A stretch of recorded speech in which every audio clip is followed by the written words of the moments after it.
Survival horror as a genre has one series to thank for its explosion in popularity: Resident Evil.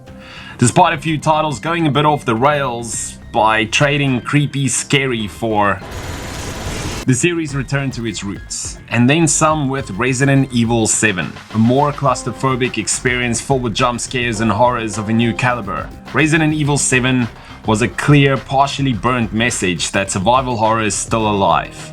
With rumors flying around that Resident Evil 8 is firmly in development, let's explore how the game could continue the heart attack legacy of its original predecessors.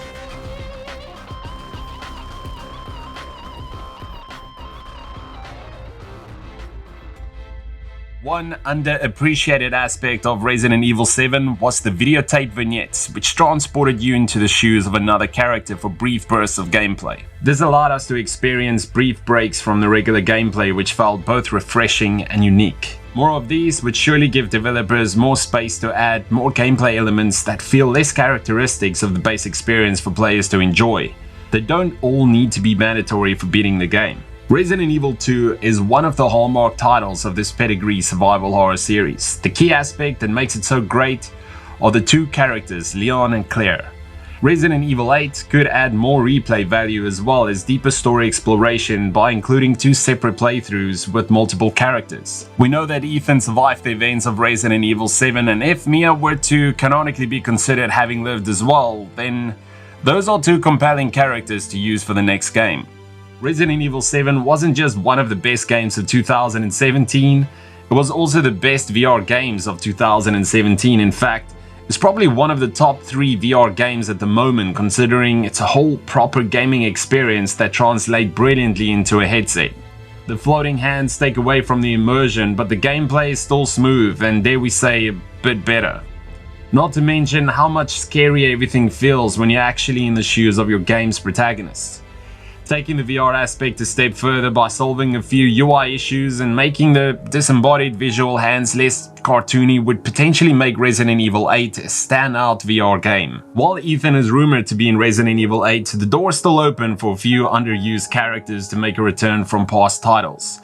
Rebecca and Claire both come immediately to mind. Rebecca made for a compelling character to follow in Zero, and Claire only had a brief stint in Revelations 2 after Resident Evil 2. Finding a good story connection that brings one or both in the same game with Ethan could make for a crazy fun ride. Resident Evil 7 was a roller coaster of suspense and tension for the entirety of the game. That is, until the final section where we were given a massive machine gun to mow down enemies with extreme prejudice.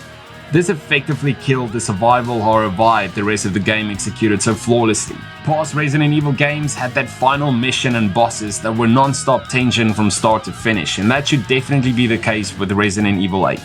Let's be honest, what makes Resident Evil isn't just the tension-filled need to survive a claustrophobic situation filled with zombies on a shoestring.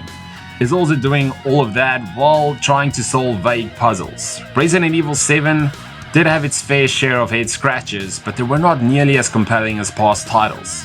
So, these are a few things we want to see from Resident Evil 8. What are your thoughts on all of this? Is there some aspects of the story you wish to get explored or certain characters? As always, let us know in the comments below.